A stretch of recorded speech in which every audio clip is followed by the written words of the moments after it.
घर की कलह और निमंत्रणों के अभाव से पंडित चिंतामणि जी के हृदय में वैराग्य उत्पन्न हुआ, तो उन्होंने संन्यास ले लिया। तो उनके परम मित्र पंडित मोटेराम शास्त्री जी उनको उपदेश देने उनके पास पहुंच गए। ऐसा बड़े बड़े साधु महात्माओं के साथ हमारा उठना बैठना हुआ है, तो उनके जीवन के कुछ विशेष गुण हैं जिनसे हम अवगत हैं, तो वो तुम्हें बता देते हैं, उसको ग्रहण कर लो, है ना। सबसे बड़ी बात यह कि जब ये साधु महात्मा किसी के घर द्वार पे जाते हैं तो गिड़गिड़ाते नहीं। गिड़गिड़ाता मतलब कि होता ना कि ये झूठी दुआएं होती हैं कि भगवान तुम्हें प्रसन्न रखे, तुम्हें खुश रखे, इस प्रकार का कुछ नहीं बोलते, क्योंकि ये सब भिखारियों के गुण है। तो कहने का भाव यह है कि साधु महात्मा जब किसी के घर द्वार पर जाएंगे तो ललकार कर हुंकार लगाते। मतलब हमारे यहाँ बाबा हुआ करते थे, गिदुड़ बाबा, उनके एक हुंकार थी, मतलब इतनी जबरदस्त हुंकार थी उनकी हुंकार थी कि मरेंगे तो पांचों मरेंगे। और सच कहता हूं भाई, उनकी ये हुंकार सुन के ना बड़े बड़े लोग उनके पांव में गिर जाते थे, सच में है। और बाबा सिद्ध जी को ले लो, उनकी भी एक हुंकार थी। उनकी हुंकार थी खाओ पियो पहनो गहना, लेकिन बाबा जी के डंडे से डरते रहना, इस प्रकार की उनकी हुंकार थी। और एक बाबा थे, हाँ, बाबा नंगा जी, उनकी यह हुंकार थी कि दे तो दे, नहीं तो दिला दे, नहीं तो खिला दे, नहीं तो सुला दे, इस प्रकार की हुंकार। तुम भी बस कुछ इस प्रकार की वाणी तैयार कर लो अपने लिए, है ना, तो उसको ग्रहण करो।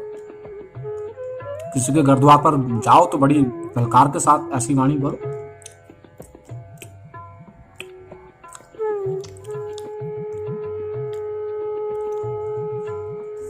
बाकी देखो,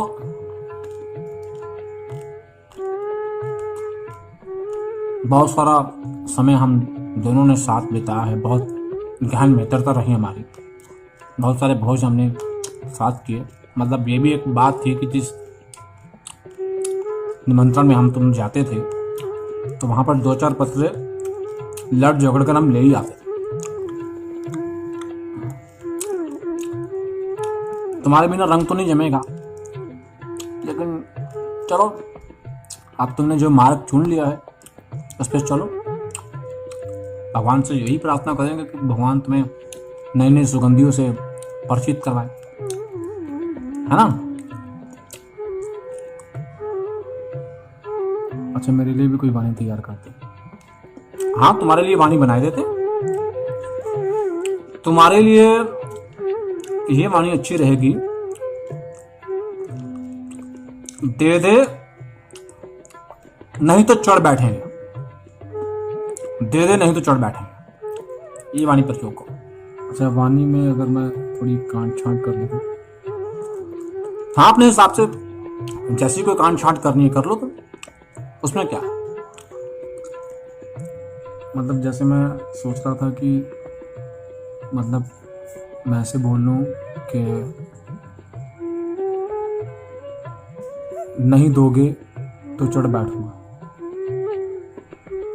बिल्कुल उत्तम भाई, मैं सच कहता हूं कि भक्ति ने तुम्हारी बुद्धि को चमका दिया, सच में। मतलब ये जो वाणी तुमने तैयार की है, ये अपने रंग में कितनी निपुण है मैं बता नहीं सकता, सच में। अब बस इसको जरा तुम ललकार के बोल दो।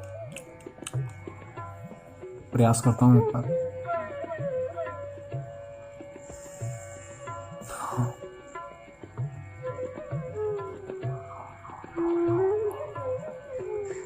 नहीं दोगे तो चढ़ बैठूंगा। नारायण झूठ ना बुलाए, तुम्हारी ये आवाज सुन के ना मेरा हृदय कांप रहा है। मतलब सिंह के समान गरज रही हो तुम। सच कहता हूं भाई, तुम्हारी वाणी निश्चित हो चुकी है, वाणी निश्चित हो चुकी है, इसको छोड़ो। अब तुम थोड़ा भाषा के ऊपर थोड़ा बात करो, है ना। वाणी निश्चित हो चुकी है, वाणी की दिक्कत छोड़ दो, वाणी से अब तुम्हें कोई नहीं हरा सकता। अब भाषा की दो चार और शब्द जरा उनको प्रयोग करो, जैसे तू और आप। मतलब जैसे कोई छोटा बड़ा अमीर गरीब हो तो तुम्हें सबको तू ही बोलना है ना। और सीधी भाषा कभी नहीं बोलनी। मतलब कि तुम किसी के घर द्वार पर जाओ तो वहां पे जाके ये नहीं कहना कि माई भूख लगी है खाना खिला दो, ऐसा कुछ नहीं। तुम्हें ये कहना कि ए माई साधु को भोजन करा, तेरा बड़ा धर्म होगा, है ना। मतलब ए माई कुछ खिला दे, ऐसा कुछ नहीं। ए माई साधु को भोजन करा, तेरा बड़ा धर्म होगा, इस प्रकार का करो। बाकी हमारी दुआएं तुम्हारे साथ है। तो पंडित मोटेराम जी अपने परम मित्र चिंतामणि जी को उपदेश देकर विदा हो गए और पंडित चिंतामणि जी आगे बढ़े। जब पंडित चिंतामणि जी आगे बढ़े तो उन्होंने क्या देखा कि गांजे भांग की दुकान पर कुछ साधु लोग बैठकर अपना कार्य कर रहे थे। तो सभी साधुओं ने जब पंडित चिंतामणि जी को देखा तो अपने अपने जयकारे लगाने शुरू कर दिए। तो पंडित चिंतामणि जी से भी निराश, उन्होंने भी अपना जयकारा लगा दिया। नहीं दोगे तो चढ़ बैठूंगा। ये सुनते ही साधुजन ने पंडित जी का सादर अभिवादन किया। तत्क्षण गांजे की चिलम भरी गई और उसको सुलगाने का भार भी पंडित जी पर आन पड़ा। अब पंडित जी बड़े विवश हो रहे हैं कि अगर चिलम नहीं ली तो सारी कलाई खुल जाएगी। लेकिन जिस बेचारे ने कभी अपने जीवन में गांजा पिया ही ना हो, वो बड़ी चेष्टा करने पर भी उसका दम नहीं लग पाया। तो पंडित जी ने जैसे अपनी समझ से उस चिलम को सुलगाने का कार्य शुरू किया तो हुआ क्या कि वो चिलम पंडित जी के हाथों से छूट गई। पंडित जी की आंखें बाहर आ गई और मुंह से फिचकोर निकला, ना कोई धुआं ना धुएं के बादल। तो पंडित जी का ये कच्चापन उनको साधु समाज से अछूते करने के लिए काम। चल धिकार है तुम पर, बड़ा साधु बनने आया है मूर्ख प्राणी कहेगा। चल भाग जहां से, हट तेरी।